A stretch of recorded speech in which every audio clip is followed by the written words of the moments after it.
ठीक है जी।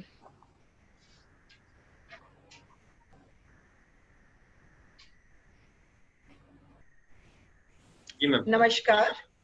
Good evening, everyone. This is Sapna Nanda, Principal of Government College of Yoga Education and Health, Chandigarh. On behalf of Faculty of Government College of Yoga Education and Health, I welcome you all to this webinar on Ayurveda and Yoga for healing of body and mind. So as you'll all agree with me, the ultimate purpose of life is to live a healthy, happier, productive, purposeful, and blissful life. And the concept of health is not only limited to physical well-being, it's extended to mental well-being, social, emotional, and spiritual well-being too. And the definition of health as given by World Health Organization way back in 1948 holds true even today. It says health is a state of complete physical, mental, social, emotional, and spiritual well-being, and not only absence of disease and infirmity. And to maintain a good state of health, to maintain absence from disease or illness, we have different systems of medicine. To name a few: Ayurveda system of medicine, allopathy, homeopathy, Unani, Siddh, naturopathy, and so on and so forth, with their own preventive, curative, and promotive role to play, each with its own set of benefits and limitations, and so on. And if we talk about Ayurveda, this ancient science is as old as 5,000 years and is attributed to Maharshi Dhanvantari, who is known to be physician to the gods in Hindu mythology and who is told to receive this wisdom from God Brahma. Also, the earliest concept of Ayurveda were set out in the portions of Vedas known as Atharvaveda. As the name suggests, Ayurveda, it has been derived from Sanskrit word. Ayu means life and Veda means knowledge or wisdom.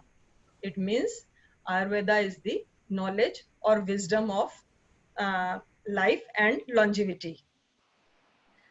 So according to this science of Ayurveda, our human body is composed of dhatus, mals and doshas. And we have seven dhatus in our body. That is Ras, Rakt, Mas, Medha, Asthi, Majja and Shukra. And this theory of Panch Mahabhuta is there in Ayurveda. When we talk of theory of Panch Mahabhuta, it says that there are 5 elements which form the whole universe, and these 5 elements are present in human body too. And these 5 elements are earth, water, fire, air and ether, which are present both in our body as well as in the whole universe. And while in different combination, they form different doshas in our body. And the 3 main doshas, called 3 doshas, present in human body according to Ayurveda theory are Vata, Pitta and Kapha.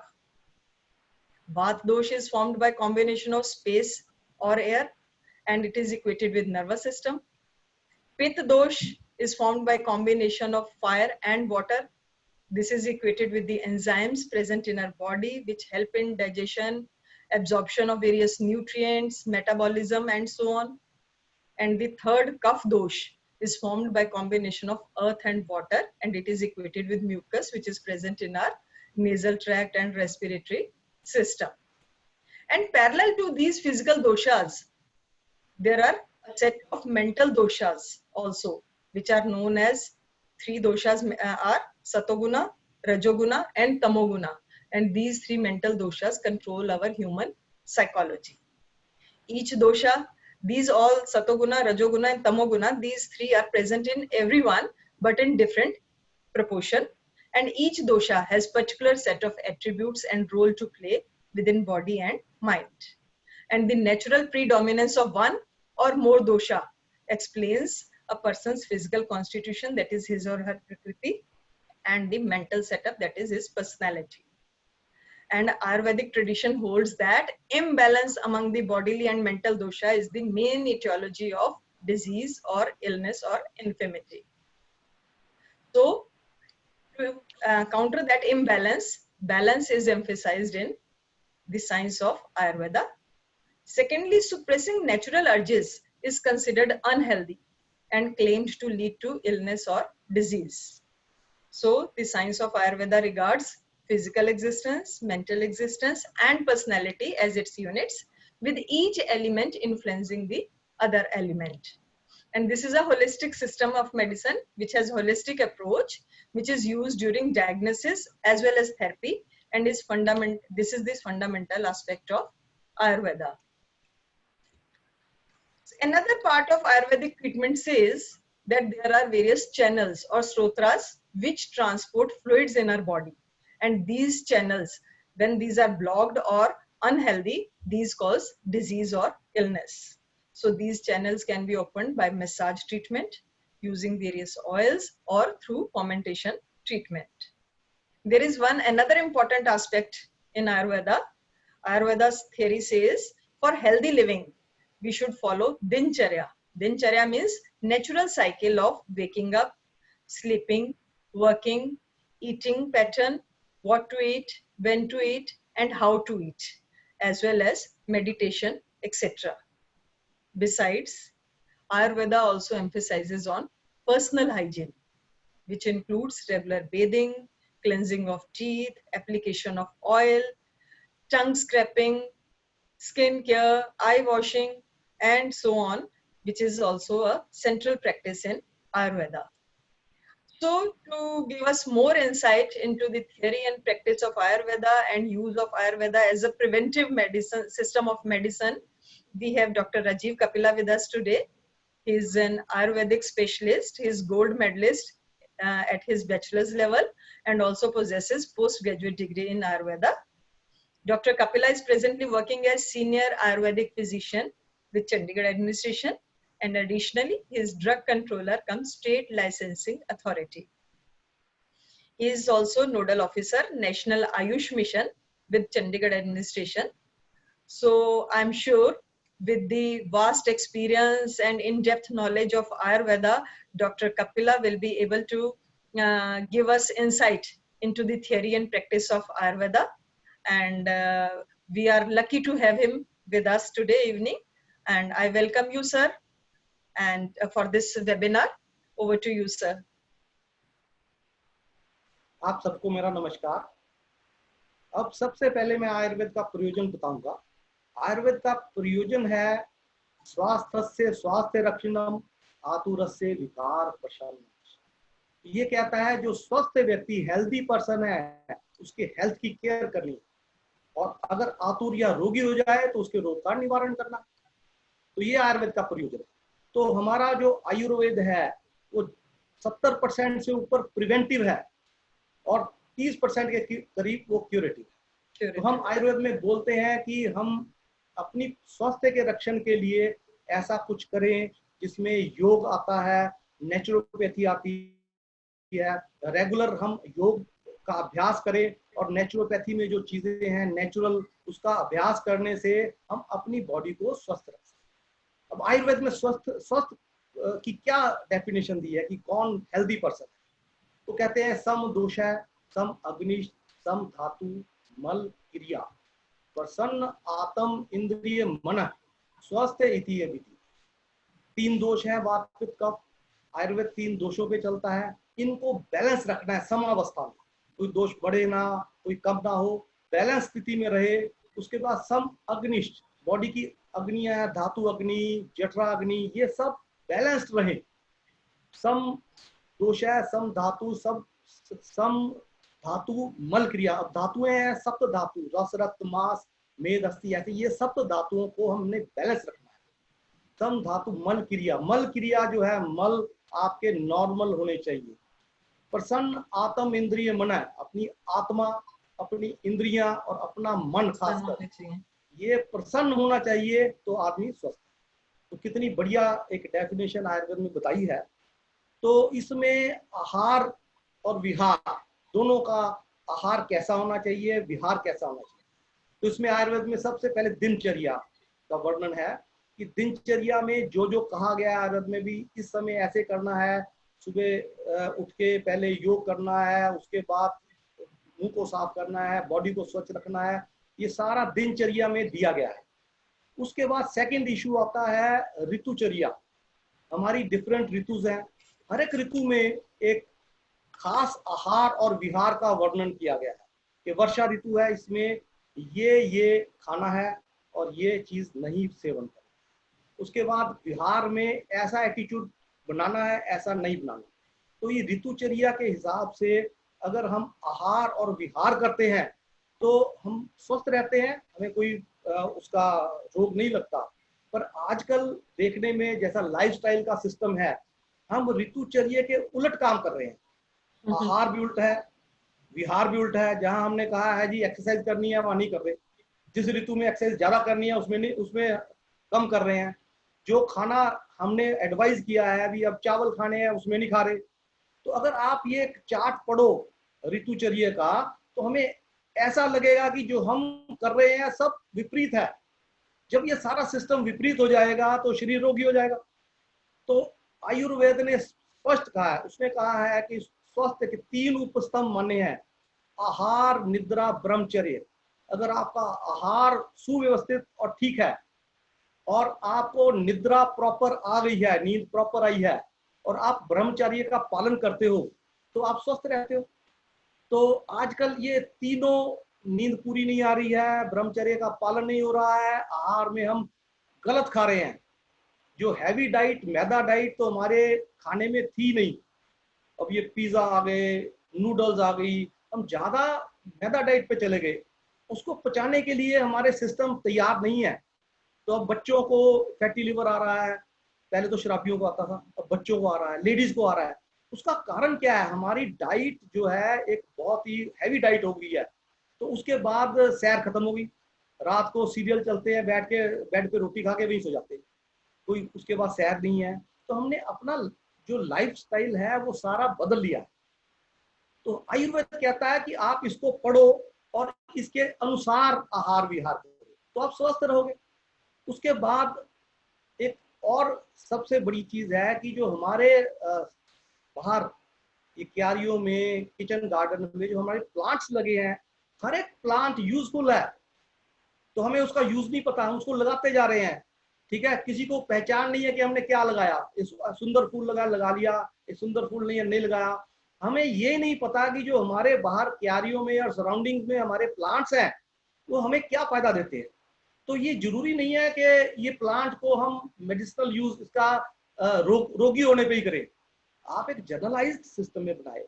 ये जो हमारे घर की kitchen है हमारी, ये हमारी आयुर्वेद की लैब है, लेबोरेटरी है, सारा कुछ इसी में है। ये जो गरम मसाला है ये एंटी कोलेस्ट्रॉल डिक्लेयर हो चुका है। तो हम डॉक्टरों के कहने पे कि जी एसिडिटी होगी तो गरम मसाला छोड़ दो, छोड़ दिया तो जो कोलेस्ट्रॉल बढ़ने लग गया। तो हम एक एक चीज छोड़ते हुए अपनी बॉडी को खराब कर रहे हैं। जो गरम मसाला एंटी कोलेस्ट्रॉल है और ये सबसे बड़ा रोग प्रतिरोधक शक्ति बढ़ाने वाला है अगर हम इसको रेगुलर यूज करें। अब क्या हो गया, अब कोरोना आ गया, अब लोगों को पता लग गया कि ये सब जो है इम्यूनिटी बूस्टर है। तो लोगों ने क्या किया, मुठियां भर भर के ये गरम मसाला यूज करना शुरू कर दिया गर्मियों में। तो अब मात्रा में होने से अलग अलग डिजीजेस, जैसे गर्मी हो गई, लूज मोशन लग गए, बवासीर हो गई, ऐसे केसेस सामने आ रहे हैं। तो ऐसा नहीं है कि हमें अगर बुखार हुआ है 5 गोलियां इकट्ठी खा लें, गोली तो एक ही खानी है।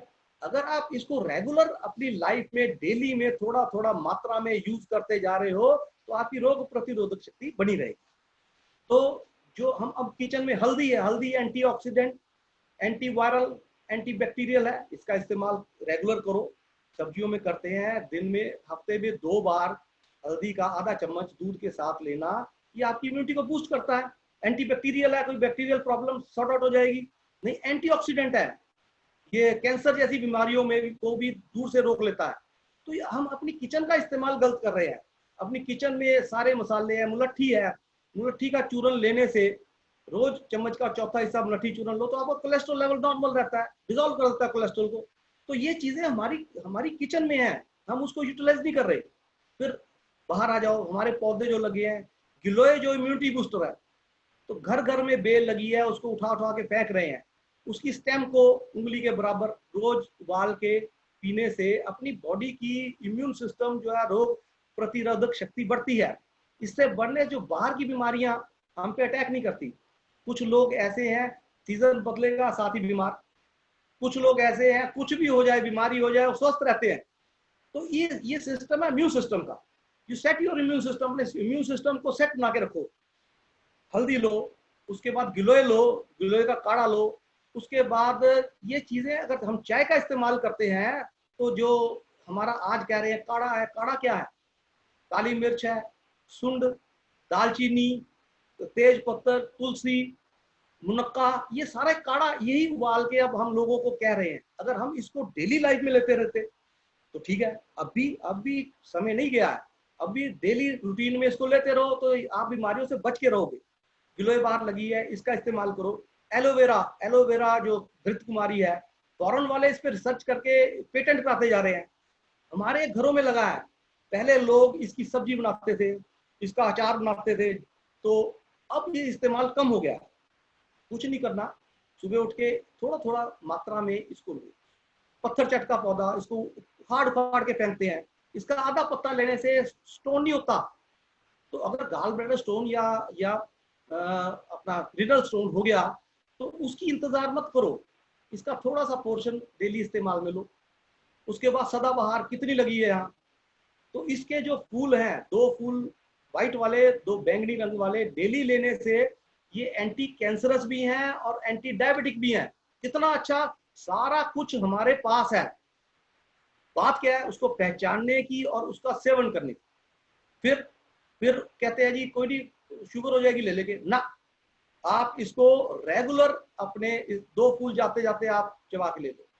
उसके बाद सुहांजन हमारे यहाँ बहुत होती है, और यूपी बिहार में इसकी फलियों की सब्जी बनाते हैं, आलू सुहांजन। साउथ इंडियन जो डिश है, सांबर में इनकी फलियों का इस्तेमाल होता है। ये क्या है, ये गठिया नहीं होने देती, यूरिक एसिड नहीं बढ़ने देती, तो हम इनका इस्तेमाल रेगुलर करें। अब उसके सुहांजना के जो पत्ते हैं उसमें रिच आयरन, रिच प्रोटीन, मैं कहता हूँ माल न्यूट्रिशियस जो है उनके लिए इसकी सब्जी बना के दें। अगर सब्जी नहीं अच्छी लगती तो हम इसका जूस निकाल के दूध में डाल के बच्चों को दे सकते हैं। इतना करने से ही हमारी डेफिशिएंसी दूर हो जाती है। उसके बाद क्या है, ये पत्थर चट हो गया, फिर ये जो है बड़ा नीम जिसको हम कहते हैं, इसको इस्तेमाल डाइजेस्टिव है ये, ठीक है। इसके 5 पत्ते लेने से शुगर भी ठीक होती है, तो अपना डाइजेस्टिव सिस्टम भी ठीक होता है। तो ऐसे ही अब स्टीविया आ गया। स्टीविया का पौधा 0 शुगर और मीठा पत्ता है। इसका एक पत्ता चूसने से बहुत मिठास आती मुंह में, 1 घंटा से आधा घंटा मुंह मीठा रहता है। तो शुगर को हटा के इसके पत्तों का इस्तेमाल करके इससे चाय बनाओ, इससे सब कुछ। अब जो स्वीटनर नए आ रहे हैं वो स्टीविया से आ रहे हैं, तो ये पौधा अपने घर लगा के आप इसका रेगुलर इस्तेमाल करो। फिर तुलसी है, तुलसी 100 बीमारियों की एक निवारण है। किसी किस्म का बुखार है, आप तुलसी को चाय में दे सकते हो। तो ये चीजें, काली मिर्च, शहद, सुन, ये हमारे घर में है। तो हम कहते हैं भी आप इन चीजों का इस्तेमाल बीमारियों में ना करते हुए आप रेगुलर बेसिस पे करो। उसके लिए सबसे जरूरी है इनकी पहचान। आपके बाहर इतनी चीजें लगी हैं, अब इतना आयुर्वेद इतना वो है कि जो ये घास है ना, दूब जिसे दूर्वा कहते हैं, इसका भी यूज है। अगर किसी को नाक से नक्सीर आ रही है, उसको 4 बूंदे उसकी नाक में डालो तो उसकी नक्सीर ठीक हो जाती है। तो ये लोगों का, ये चीजों का हमें ज्ञान नहीं है, इसको काट काट के फेंक रहे हैं। ठीक है जी, एलोवेरा हमने काट काट के फेंक दिया। इसका रेगुलर इस्तेमाल, थोड़ा सा इसका अपना सुबह जूस बना के लो, वैसे ले लो, जैसे ले सकते हो उसका आप लो, ठीक। गिलोय लो, एलोवेरा लो, ठीक है जी। तो ऐसी चीजों का ये नहीं काढ़ा, इसको रेगुलर डाइट में ले लो। ये हमने डाइट में ले लिया तो काढ़े की क्या जरूरत है। तो आयुर्वेद ज्यादा ये कहता है कि आप योग का सहारा लो। सबसे अच्छा योग, सुबह एक्सरसाइज करो, प्राणायाम करो, योग के जो आसन कर सकते हो करो, आधे से पौना घंटा योग करो। उसके बाद अपना आहार और विहार संतुलित रखो। जब आपका ये सारा सिस्टम ठीक रहेगा तो रोग कैसे लगेगा, तो आप आ जाओगे स्वास्थ्य से स्वास्थ्य रक्षणम में, ठीक है ना।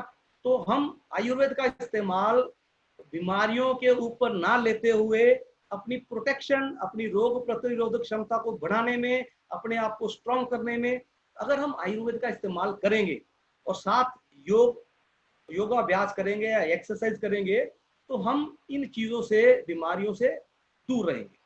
तो किचन का सही इस्तेमाल करो, ऋतु को देखो, ऋतु के हिसाब से क्या हमने करना है क्या नहीं करना उसको स्टडी करो, उसमें क्या खाना है क्या छोड़ना, क्या प्रत्याग करना है उसका, ये सब करते हुए हम आयुर्वेद को अपनी सेहत के लिए बेनिफिशियल कर सकते हैं। पहले ही हमारा हिंदुस्तान में कोरोना का इतना जोरदार अटैक इसलिए नहीं हुआ कि हम ऐसी चीजें रेगुलर इस्तेमाल कर रहे हैं और हमारे इम्यून सिस्टम बहुत स्ट्रांग है। तो अब हम क्या करते हैं, अब पथ्य, पिज्जा खा लिया, नूडल्स खा लिए, कोक पी लिया, इन चीजों को छोड़कर नेचुरल जूसेस पे आओ और अपने आहार को सुदृढ़ करो, अच्छे फल खाओ। एक नेचर का असूल है, जहाँ एक सांप की बिल है उसके साथ ही उसकी दवाई साथ ही लगी है कि ये पौधे को रगड़ के लगाओ, सांप जो काट, सर्पगंधा, ये सब चीजें जो हैं ये हमारी अटैच टू नेचर है। तो हमें पता नहीं, हिमाचल वाले लोग इसमें बहुत अवेयर हैं। तो हमें हिमाचल वाले लोगों को पता है कि ये बूटी इस काम आती है, इस काम आती है, वो उसका नाम नहीं जानते और उसके यूजेस, उसकी आइडेंटिफिकेशन को जानते हैं। तो हमें चाहिए कि हम जो किचन गार्डन में चीजें लगाने जा रहे हैं उसका क्या यूज है, तो उस तरह उसको थोड़ा थोड़ा मात्रा में डेली, जैसे हम डाइट लेते हैं उसको साथ रखें, तो हम इसमें स्वस्थ रहेंगे, इसमें हम बीमार होने का कोई बात ही नहीं होगी। तो मैं आयुर्वेद की तरफ से ये कहता हूँ कि इन चीज़ों का, छोटी छोटी बूटियों की पहचान करो, मेरे पास आ जाओ, नेट से देख लो कि ये पौधा कौन सा है। ये हमारे यहाँ एक छोटा पौधा लगता है, यहाँ घर घर में है, भूमि आमल की, आंवले जैसे पत्ते हैं, उसके नीचे छोटे छोटे आंवले लगे हैं। This is very good for hepatitis, hepatitis C, hepatitis B, और लिवर के लिए ये बहुत ही बढ़िया चीज़ है। इसका इस्तेमाल थोड़ा सा उसको उबाल के किया जाए तो हमारा लिवर प्रोटेक्ट रह सकता है। जब लिवर प्रोटेक्टेड और पेट ठीक है तो आपका सारा कुछ ठीक है। हम कहते हैं पेट से सारी बीमारियां हैं। तो आप इसको, पेट को ठीक रखने के लिए आहार अच्छा करो, जो नेचुरल हर्ब्स, मेडिसिन नहीं, जो हर्ब्स हम ले सकते हैं उसका उसका इस्तेमाल करो, तो ये रोग हमारे नज़दीक नहीं आएगा। उसके बाद जैसे अब मैडम ने भी बताया और हमारे रोशन भाई हैं, ये योग में एक्सपर्ट है, इनसे वो आसन सीखो जो आप घर में रेगुलर बेसिस पे कर सकते हो। सुबह उठो, थोड़ी देर आसन करो और प्राणायाम करो और हमारा आयुर्वेद की हर्ब्स का इस्तेमाल करो, तो बीमारी आपके पास नहीं है।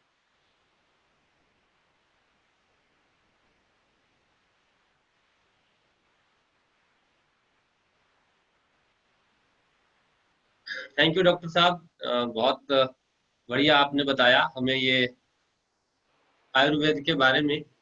और मैम ने जैसे बताया था बेसिक्स के आयुर्वेद किस तरह से हमारी हेल्प करता है, सप्त धातु, पंच महाभूत, त्रिदोष के बारे में। और फर्दर आपने इसको बड़ा अच्छे से एक्सप्लेन किया कि किस तरह से इन जो स्तंभ है हमारे शरीर के, जिससे हमारे शरीर की बनतर हुई है पंच महाभूतों से, फिर सप्त धातु, रस, रक्त, मांस, मेद, अस्थि, मज्जा, शुक्र और वात, पित्त, कफ किस तरह से बैलेंस करते हैं, और त्रिदोष जो है वो बैलेंस कैसे हम शरीर में रख सकते हैं, और तीन मल जो बात की आपने कि निष्कासन क्रिया हमारे शरीर का जो एक्सक्रीटरी सिस्टम है वो ठीक से चलता रहे। और जो मुख्य बात मैं डॉक्टर कपिला जी के बारे में कहना चाहूंगा, ये बड़े सरल भाषा में, सरल शब्दों में जो समझाते हैं, जो कहते हैं, कई बार मैंने इनको सुना है लाइव भी, स्टेज पे बोलते हुए भी। तो एक शब्द यूज करते हैं सर के lab, kitchen is our lab, कि हमारी लेबोरेटरी है। और जो उसमें हम मसाले यूज कर रहे हैं, यानी कि आयुर्वेद से तो हम भारतीय लोग जो पहले से ही जुड़े हुए हैं, ये लेबोरेटरी तो हमारे पहले से ही घर में है। जो बाहर से ये गड़बड़ आ गई, मैं इसको बर्गर नहीं, मैं गड़बड़ बोलता हूँ, कि जो गड़बड़ बाहर से आई है ये कहीं ना कहीं हमें परेशान करती है। हमारा खान पान ऐसा हो गया है कि हमारी जो बॉडी की इम्यूनिटी है वो हमारी जो स्लो हो जाती है, वर्किंग जो बॉडी की इंटरनल है वो स्लो हो जाती है, डाइजेस्टिव सिस्टम ठीक से काम नहीं करता है, या बॉडी के और सिस्टम 11 सिस्टम है वो ठीक से काम नहीं करते हैं। तो डॉक्टर साहब बहुत बहुत शुक्रिया। मैम आपका शुक्रिया, फिर दोबारा और करेंगे। अभी थोड़ी सी बात मैं करना चाहूंगा योग के बारे में। जैसे डॉक्टर साहब ने भी कहा कि जो योग है वो जो किस तरह से हमारी हेल्प कर सकता है, तो जो मुझे इस टाइम में, जो खास तौर पे हमारा पर्पज है इसका, इस सेशन का, इस वेबिनार का, कि इस टाइम पे लोग जैसे घरों में थोड़े मेंटली थोड़ा प्रेशर में कि हाय अब घर में हैं तो क्या करेंगे, वैसे तो बाहर निकलना शुरू हो गए हैं, प्रिकॉशन के साथ निकल रहे हैं, फिर भी एक मेंटल फियर उनके अंदर है कि जो उनको पकड़ रहा है कि हाय मेरे को ये प्रॉब्लम ना हो जाए, हाय वो ना हो जाए। तो हमने मेंटली जो स्वास्थ्य का भाव डॉक्टर साहब ने समझाया कि हम मन से कैसे स्वस्थ रहें, मन जो शरीर के अंदर स्थित हो वही स्वास्थ्य है, और स्वास्थ्य को बरकरार रखने में योग कैसे हेल्प करता है। तो योग में रह के जितनी थोड़ी मुझे समझ आई है, मैं दो चार बातें शेयर करना चाहूंगा, थोड़ा सा प्रैक्टिकल अभ्यास भी उसका शेयर करूंगा कि शरीर और मन दोनों के बीच में एक चीज काम करती है, वो है हमारी श्वास। जब माइंड में कोई थॉट पकड़ता है, अग्रेशन हो, कोई और इमोशन हो, कोई जेलसी हो, किसी तरह का भाव उठे, सुंदर हो या परेशान करने वाला हो, हमारी सांस सबसे पहले उठेगी, सांस इम्बैलेंस होगी, हार्ट बीट बढ़ेगी, सर्कुलेशन तेज होगा, पसीना आएगा, सांस लिंक बनी बॉडी तक जाने का। जैसे हम फिजिकल एक्सरसाइज करते हैं, कोई वर्क करते हैं, तो उससे सर्कुलेशन तेज होगा, हार्ट बीट बढ़ेगी, और ऑक्सीजन की मात्रा कम होगी तो सांस तेज होगी। तो शरीर और मन दोनों को बांधने का जो सेतु है वो श्वास है। तो श्वास जो है उसको कैसे संतुलन में रखा जाए, तो बाकी पब्लिक से भी मैं जैसे पहले भी यूट्यूब पे बात करता रहता हूँ, और आज तो बहुत अच्छा मौका है, डॉक्टर साहब भी है, तो इनसे हमने जो बातें सीखी हैं, उन्होंने भी खुद अभ्यास भी करते हैं, कुछ 50 सेंटर हैं योगा के चंडीगढ़ में, उनके लिए डॉक्टर साहब की बहुत बड़ी देन है, और आगे भी योग में ऐसे लोगों को जागृत करते रहेंगे, आयुर्वेद के बारे में जागृत करते रहेंगे। तो योग की कुछ वो क्रियाएं हम अभी थोड़ी सी प्रैक्टिस करते हैं, कि लंग्स की एक्सपेंशन की बात करूंगा, फेफड़ों का फैलाव कैसे हो, श्वास और गहरी कैसे हो जाए, श्वास और शांत कैसे हो। तो अपने हाथ जैसे प्रणाम मुद्रा में नजर आ रहे होंगे, यहाँ से प्रणाम मुद्रा में ऐसे रखने हैं, और धीरे धीरे इनको ऐसे साइड से ऊपर ले जाना है, श्वास भरना है, श्वास छोड़ते हुए नीचे, फिर श्वास भरना है, श्वास छोड़ते हुए धीरे धीरे नीचे। इस अभ्यास को हम 5 से 7 बार 10 बार दोहरा सकते हैं, और सुबह शाम इसको अगर हम करते हैं तो ये बहुत लाभकारी है। तो श्वास भरना है ऐसे ही, फेफड़ों का ये रीजन, फेफड़ों का पूरा फैलाव, थोरेसिक ब्रेथ बोलते हैं योग में से हम, और श्वास छोड़ते हुए नीचे। ये विशेष ध्यान रखना है कि जब श्वास भरे तो हाथ साथ साथ जाए, इनहेल, जैसे श्वास रुकी हाथ रुक जाए। अक्सर हम क्या करते हैं, श्वास यहाँ भर लेते हैं, हाथ बाद में ऊपर गए, श्वास बाहर आ गई, हाथ बाद में नीचे आए, तो फिर पंजाबी जो पंगड़ा हो गया ना, फिर सांस कितने चल दी थे आप कितने चलते हैं। तो श्वास ऐसे भरना है कि हाथों के साथ साथ जैसे ऊपर गए श्वास रुक गई, जैसे नीचे श्वास बाहर। तो ये अभ्यास फेफड़ों के फैलाव के लिए बहुत अच्छा है, इम्यून सिस्टम को भी बूस्ट करेगा, क्योंकि ऑक्सीजन जाएगी तो इम्यूनिटी ऑटोमेटिकली इंक्रीज होगी। जो गिलोय की बेल का काढ़ा बना के हमने पिया है, उसको और अच्छे से ऑक्सीजन मिलेगी ब्लड को, तो पूरी एनर्जी को बॉडी के अंदर डिस्ट्रीब्यूट करेगा। दूसरा जो अभ्यास मैं बताना चाहूंगा, फिंगर्स को ऐसे लॉक कर लेना है, और हथेलियों को ऐसे बाहर की तरफ स्ट्रेच करना है। तो श्वास के साथ धीरे धीरे हाथों को ऐसे ऊपर जाने दें, और श्वास छोड़ते हुए साइड से नीचे ले आए। एक बार फिर मैं दिखा देता हूँ, थोड़ा सा फिंगर्स लॉक करनी है, हथेलियां बाहर की तरफ, और ऐसे श्वास भरते हुए धीरे धीरे ऊपर जाने, थोड़ा सा ऊपर की तरफ खींचना है, गर्दन पेट ढीले रहेंगे, और श्वास छोड़ते हुए साइड से हाथ नीचे। इसे हम अर्ध ताड़ासन भी कहते हैं। ये बैठे बैठे भी कर सकते हैं, बेड पे, कुर्सी पे, बस इतना ध्यान रखना है, थोड़ा सा पीठ को सीधा रखना है। एक बार और रिपीट करूंगा सिर्फ मैं, श्वास भरते हुए धीरे धीरे ऊपर, श्वास छोड़ते हुए धीरे धीरे नीचे आ गए। तो अभी तो मैं ये दो ही अभ्यास इस तरह से जो सीधा हमारे लंग्स पे प्रभाव डालेंगे, इफेक्ट लेके आएंगे, और एक्सपेंशन बढ़ेगी, और जैसे जैसे श्वास हमारी सूदिंग होगी, बॉडी और माइंड दोनों बैलेंस होते जाएंगे।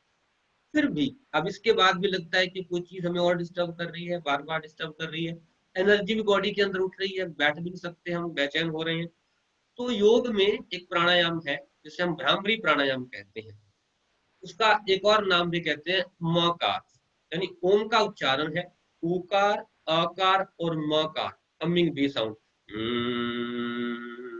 तो हमिंग बी साउंड को हमने करना है, लेकिन उसको अब कान बंद करके नहीं करना है, ऐसे या इस मुद्रा में या इस मुद्रा में ऐसे नहीं करना, या ऐसे नहीं करना, सिंपल कान खुले रखने हैं, हाथ घुटनों पे रखने हैं, और लंबी श्वास लेके, इसके मैं 3 प्रकार बताऊंगा, एक तो लो पिच पे, एक मिडिल पिच पे, एक हाई पिच पे। जिस पिच पे आपको लगे कि आप स्मूथली बैक को स्ट्रेट रख के कर सकते हैं, 5 मिनट 10 मिनट कहीं भी, तो वो आप कर सकते हैं। इसके बैकग्राउंड में अगर आप तानपुरा लगा लें, यूट्यूब पे लिखेंगे तानपुरा तो एक इंस्ट्रूमेंट बजेगा, जो सिंगर पीछे लगाते हैं, तो वो आपको बूस्ट करेगा, वो आपके माइंड को और रिलैक्स करेगा और भ्रामरी के साथ कनेक्ट करने में हेल्प करेगा। तो अभी 3 बार मौकार की गूंज,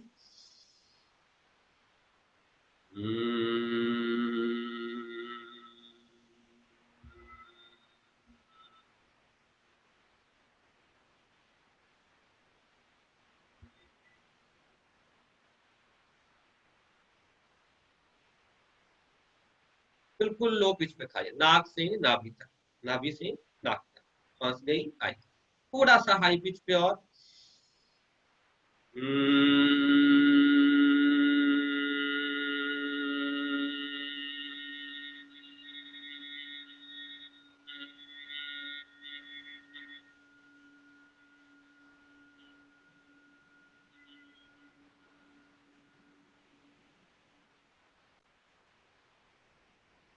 जैसे जैसे पिच हाई करेंगे ये पूरा टॉप फ्लोर, नर्वस सिस्टम, पूरी बॉडी ऐसे वाइब्रेट करेगी। लेकिन कुछ देर करके देखना, मेरी बात ऐसे ही मत मानना जब तक प्रैक्टिकल ना करो। तो फिर से शुरू करते हैं एक बार और, सबसे हाई पिच पे कैसे करेंगे।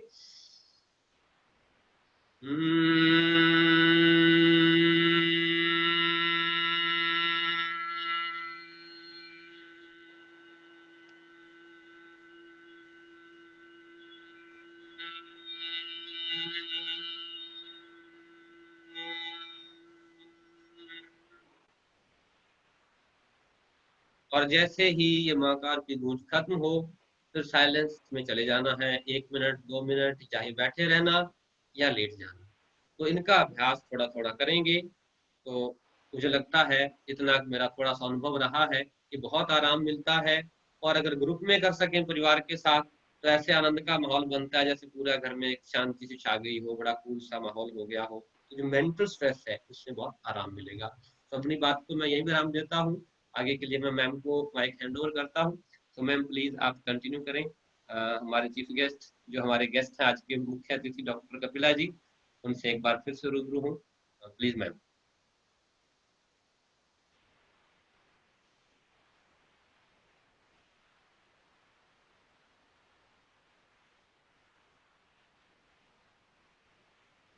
मैम आपकी आवाज नहीं आ रही। हाँ जी।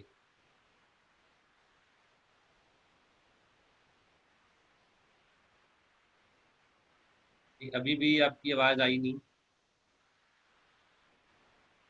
डॉक्टर साहब आप थोड़ा सा बोलना।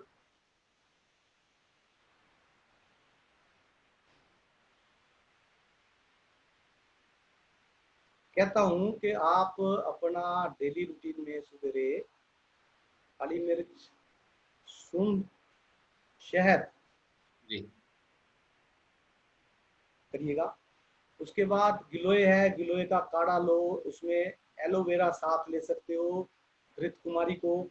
तो ऐसी चीजें हम रूटीन में ले, जो है कई चीजें आयुर्वेद में ऐसी हैं, जैसे ये तो मैं बता रहा था कि हमारे जो अपने यहाँ के पौधे हैं, बिल है, बिल के पत्ते भी काम आते हैं, बिल जी अपना भी।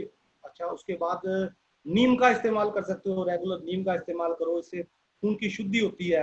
ये भी जी हमारे जी रेगुलर बाहर लगा हुआ है। ठीक जी है जी। इसके बाद कई कई औषधियां, कई पौधे ऐसे हैं, जैसे विजय सार है, विजय जी सार की लकड़ी आती है। उसका अगर हम रेगुलर इस्तेमाल, उसको पानी में डाल दो, रात को पानी में भिगी रहने दो, सुबह पानी पी लो और दोबारा उसको पीने के बाद फिर पानी से भर दो। इससे शुगर लेवल जो है अपना, मधुमेह के जो रोगी हैं, शुगर पेशेंट है, उसको उनको इसमें बहुत ही रिलीफ मिलता है।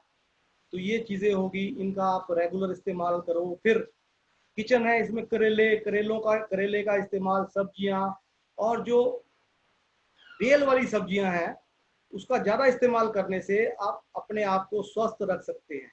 बिल्कुल आजकल हम बिल्कुल। लोग घिया, हाँ तोरी जी जी ऐसा इस्तेमाल नहीं करते, बच्चों को जी आज तोरी बनी रोटी नहीं खाते। तो जी इन डॉक्टर साहब। चीजों का जो जो हमारी ये चीजें हैं, इनका रेगुलर घिया लो, घिया का जूस, घिया इज गुड फॉर कोलेस्ट्रॉल को कंट्रोल करने में घिया का, अब घिया खाते ही नहीं, हमने कहना जी शुरू कर दिया भाई घिया का जूस ले लो थोड़ा सा। जी जी। तो घिया डॉक्टर का साहब जूस लेने से तो आप अपने कोलेस्ट्रॉल को कंट्रोल कर सकते हो, डाइजेस्टिव सिस्टम को कंट्रोल कर सकते हो। बिल्कुल बिल्कुल डॉक्टर साहब, बिल्कुल आप जो बता रहे हो ठीक से, आपने बहुत सही से हमें बहुत शॉर्ट टाइम में बड़ा सही ज्ञान दिया और ये पब्लिक तक पहुंचा।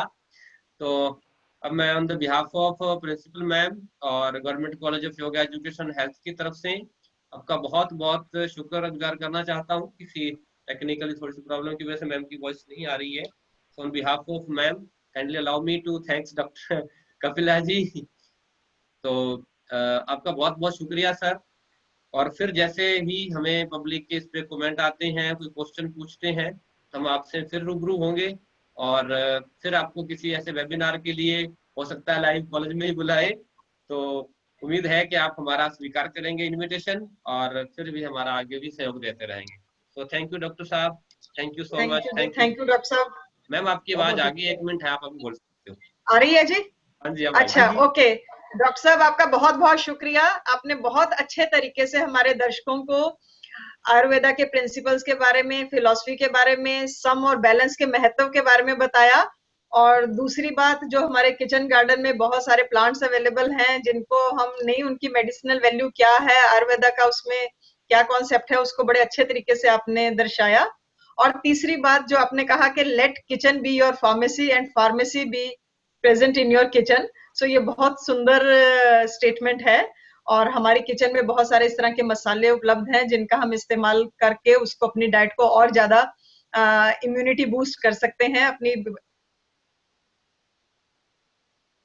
सुंदर तरीके से डॉक्टर साहब आपने समझाया और आपने अपना कीमती समय निकाला, इसके लिए आपका हम बहुत, इसी तरह से आगे भी हम वेबिनार करते रहेंगे और आपको इसमें इन्वॉल्व करेंगे।